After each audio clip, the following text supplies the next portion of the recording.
One day you have energy and the next you feel completely depleted. There are mornings that you cannot get out of bed, where even the most minuscule of tasks seem unachievable. Having long COVID is a daily battle. Avoiding the slippery slope of self-criticism is an even larger one. The majority of us with long COVID are type A driven people. And a huge part of the recovery journey is learning to slow down and pay attention to our body instead of constantly being in that driven, productive cycle. What's left of our nervous system is vulnerable.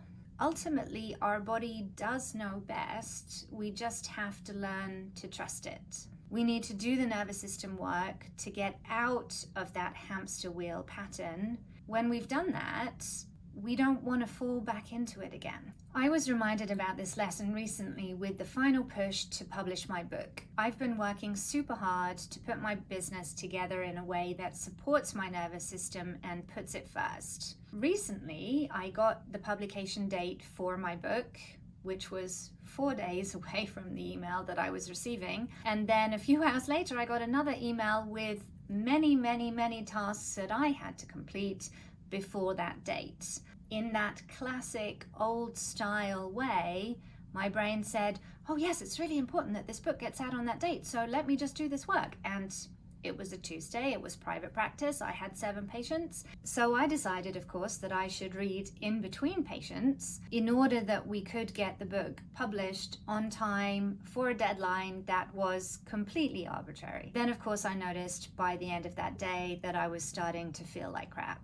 I knew that I was pushing too hard.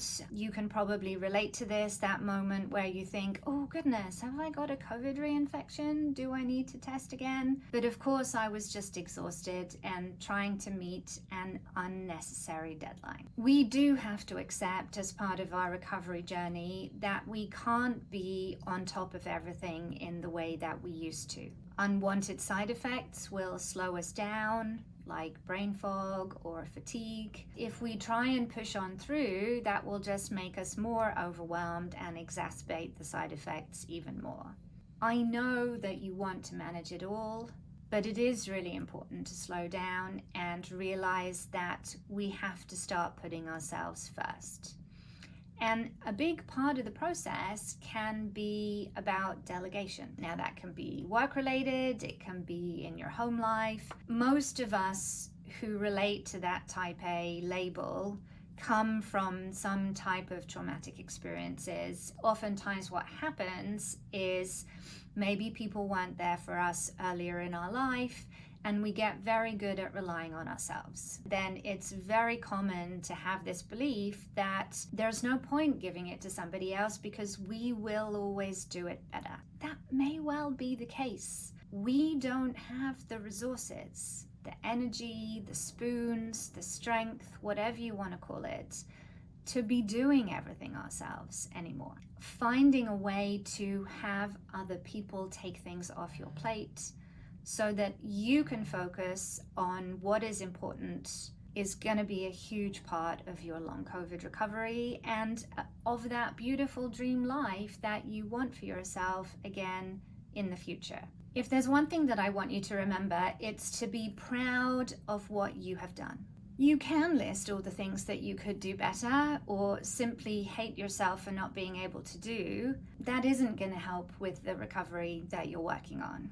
We can instead focus on each new day does have a new win. Even if you're just at the point where most of your day is lying in bed, there may be a moment where you get up and make yourself a glass of electrolytes. That counts as a win.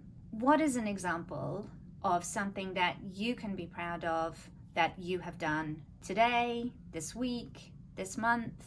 In my business, I can focus on the things that are not working, the things that we could do better, or I can stop and I can think about, wait a second, I was barely getting out of bed in 2021. The fact that I'm now able to see patients full-time on a Tuesday and have created this whole business to work with people with long COVID, that's a huge deal.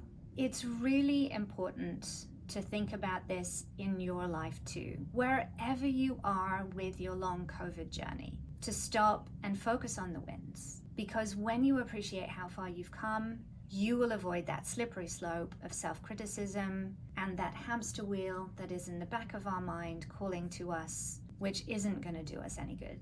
When we're feeling better, it's easy to push ourselves to do more. But if we're not careful, it will all go away and we will go back into that horrible shutdown state. Putting your nervous system first has to be our new priority. I would love to help you put your nervous system first. You can click the link in my description to learn more.